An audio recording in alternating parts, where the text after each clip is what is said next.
Hello दोस्तों, नमस्कार। हमेशा की तरह एग्ज़ाम पे सुबह में एक बार फिर आपका स्वागत है। 30 प्रश्नों का यह प्रैक्टिस सेट किसी भी प्रतियोगी परीक्षा के लिए अत्यंत उपयोगी है। इस क्वेश्चन श्रृंखला में आपको सामान्य ज्ञान के 30 क्वेश्चन आंसर सॉल्व करवाए जाएंगे। सही क्वेश्चन के आंसर को आप कमेंट बॉक्स में लिखेंगे। वीडियो को लाइक करना ना भूलिएगा, सब्सक्राइब करेंगे और अपने दोस्तों में इस वीडियो को शेयर करेंगे।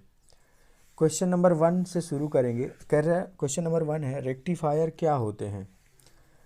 रेक्टिफायर ऑप्शन है इलेक्ट्रिक मोटर चलाने के लिए, इलेक्ट्रिक टोस्टर को गर्म करने के लिए, इलेक्ट्रिक शक्ति संचालन करने के लिए, स्टोरेज बैटरी को चार्ज करने के लिए।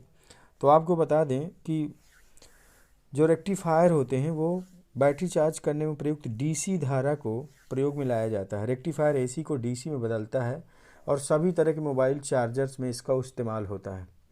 तो आपको बता दें कि ये जो स्टोरेज बैटरी को चार्ज करने के लिए इसका इस्तेमाल होता है। सभी तरह के चार्जर में रेक्टिफायर ही लगे होते हैं। तो क्वेश्चन नंबर 1 का डी ऑप्शन सही हो जाएगा। बढ़ते हैं नेक्स्ट क्वेश्चन की तरफ। रेटिना अर्थात दृष्टिपटल पर जो चित्र बनता है वो कैसा होता है।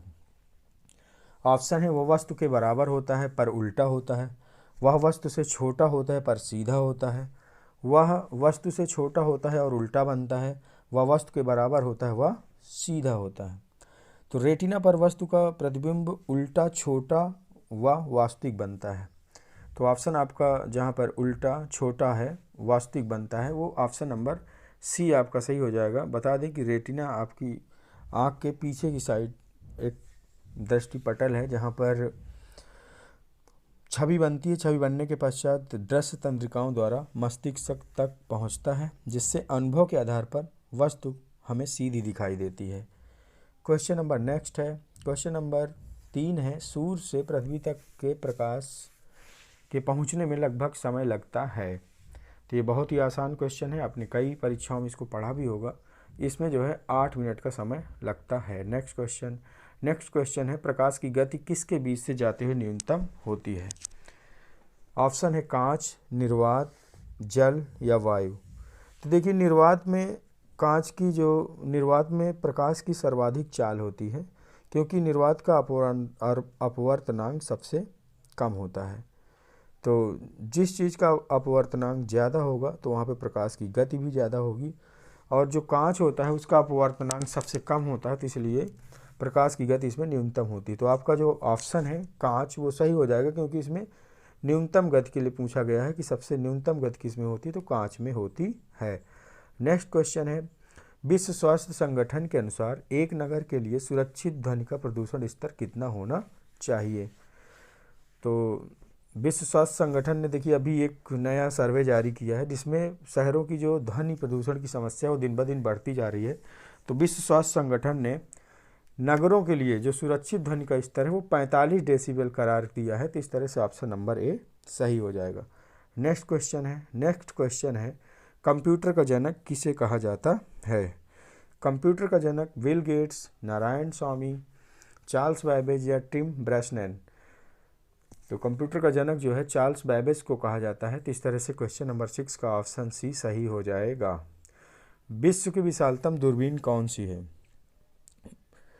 गैलीलियो है, आइस क्यूब है, डिस्कवरी है या चैलेंजर है। तो विश्व की विशालतम दूरबीन आइस क्यूब न्यूट्रिनो, देखिए इसका पूरा नाम आइस क्यूब न्यूट्रिनो है, जो कि सबसे विशालतम दूरबीन है, अब तक की बनाई गई सबसे बड़ी दूरबीन है। नेक्स्ट क्वेश्चन, राष्ट्रीय विज्ञान दिवस कब मनाया जाता है। तो देखिए, राष्ट्रीय विज्ञान दिवस 28 फरवरी को मनाया जाता है। डॉक्टर सीवी रमन ने रमन प्रभाव की खोज की थी और उनके सम्मान में मनाया जाता है।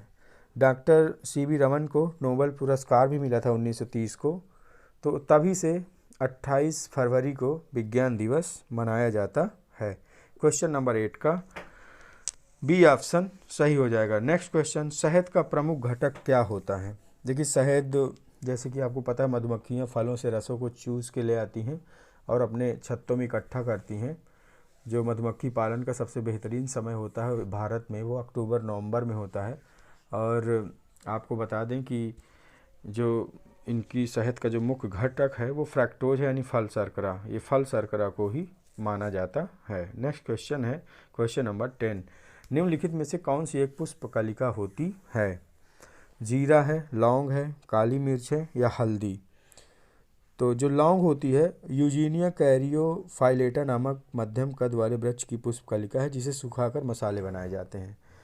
और इसका जो जो प्रधान उत्पादक हमारा राज्य है वो जैसे आपका केरल हो गया, गोवा हो गया, तटीय प्रदेशों में इसका उत्पादन किया जाता है।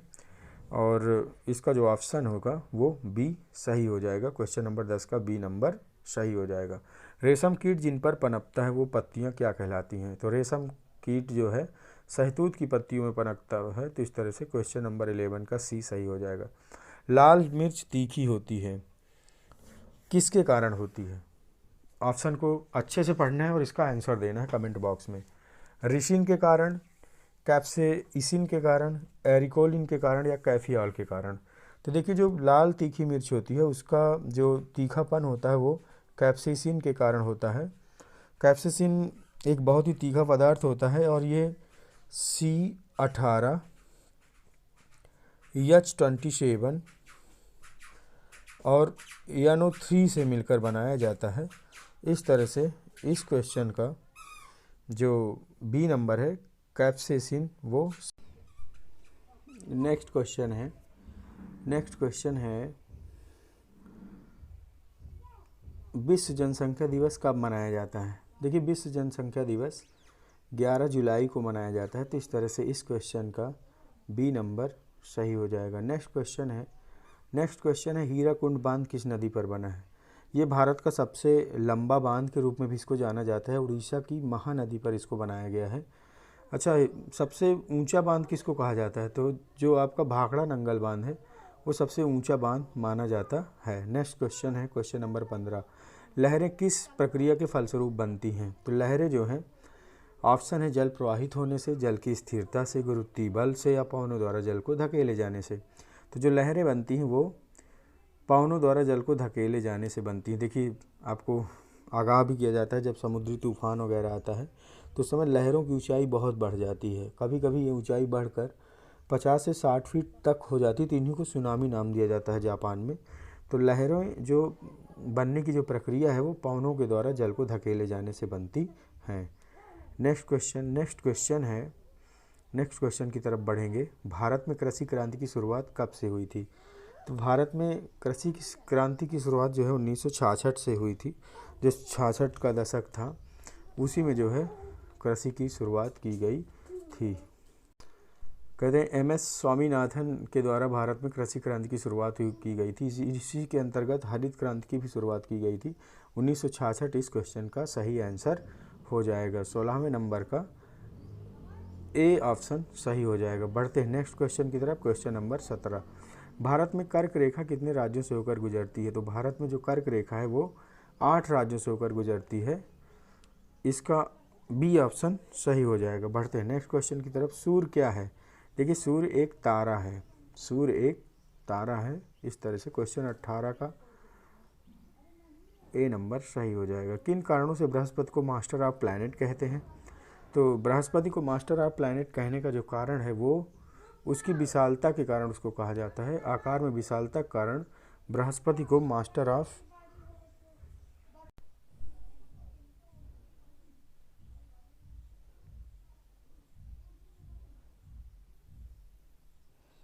नेक्स्ट क्वेश्चन है मिल्की वे की आकृति कैसी है? तो आसमान में मिल्की वे, आकाशगंगा जिसको कहते हैं, मिल्की वे, ये जो आपकी इसकी जो आकृति है वो सर्पिलाकार है। तो इस तरह से क्वेश्चन नंबर 20 का सी सही हो जाएगा, सर्पिलाकार होती है। क्वेश्चन नंबर 21, थियोसॉफिकल सोसाइटी की स्थापना किसने की थी? देखिए थियोसॉफिकल सोसाइटी की स्थापना 1875 में अमेरिका में HP ब्लावात्स्की और कर्नल अल्काल्ट द्वारा की गई थी। यहाँ पर जो क्वेश्चन पूछा गया है थियोसॉफिकल सोसाइटी की स्थापना किसने की थी, तो इसकी स्थापना अमेरिका में ही हो गई थी 1875 में। अब इंडिया के संदर्भ में जब इसको पूछा जाएगा तो कह रहे हैं कि इंडिया में इसको कब ट्रांसफ़र किया गया, तो 1907 में एनी बेसेंट इसकी अध्यक्ष बनी थी और 1882 में इसका मुख्यालय मद्रास के अडयार नाम की जगह में बनाया गया था। तो एनी बेसेंट, अगर इंडिया के संदर्भ में पूछेगा तो एनी बेसेंट। यहाँ पे पूछा गया है कि थियोसॉफिकल सोसाइटी की स्थापना किसने की थी, तो वो कर्नल अल्कल्ट और मैडम ब्लावात्स्की के द्वारा अमेरिका में इसकी स्थापना की गई थी। तो इस क्वेश्चन का जो सही आंसर हो जाएगा वो कर्नल अल्कल्ट हो जाएगा।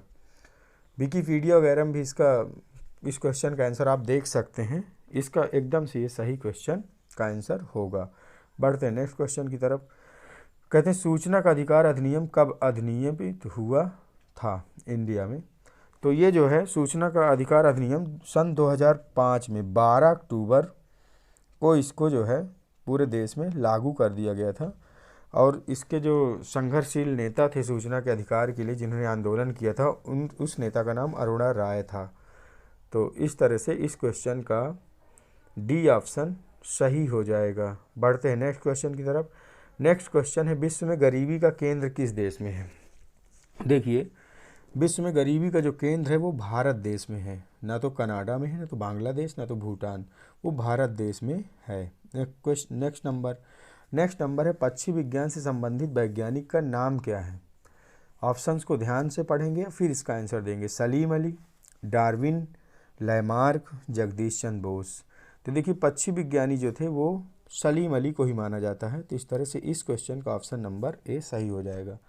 अच्छा, डार्विन को किस चीज़ के लिए जाना जाता है। देखिए डार्विन ने जो है योग्यतम की उत्तरजीविता का सिद्धांत दिया था। उन्होंने कहा था कि जो प्राणी योग्य होगा वही इस संसार में रहेगा। लैमार्क ने क्या दिया था, तो लैमार्क का जो सिद्धांत था वो था उत्परिवर्तनवाद का, यानी जीव में लगातार परिवर्तन होता रहता है। जैसे जिराफ का लगातार ऊंचे पेड़ों की पत्ती खाने से उसकी गर्दन का आकार या साइज लंबा हो जाना। जगदीश चंद्र बोस, इन्होंने पौधों पे बहुत सारा वर्क किया था। तो पेड़ पौधों की श्वसन रेस्पिरेटरी सिस्टम का आविष्कार इन्होंने किया था। बढ़ते हैं नेक्स्ट क्वेश्चन की तरफ। नेक्स्ट क्वेश्चन है प्रथम श्रेणी के उत्तोलक का उदाहरण क्या होगा। तो प्रथम श्रेणी का जो उत्तोलक है वो हैंडपम्प कहलाएगा। देखिए एक तरफ इसका वेट हो जाता है, जैसे ये एक छड़ है, ये भी प्रथम श्रेणी का ही है। जब एक तरफ इसका वेट हो जाएगा, बीच में इसका कर्कलम हो जाएगा और एक तरफ इसका फोर्स हो जाएगा, तो इस तरह से ये आपका हैंडपम्प हो जाएगा। नेक्स्ट क्वेश्चन है 26 काले वन कहाँ पाए जाते हैं। तो काले वन जर्मनी में पाए जाते हैं। इसके बाद है नेक्स्ट क्वेश्चन 27 सवाना घास के मैदान कहाँ पाए जाते हैं।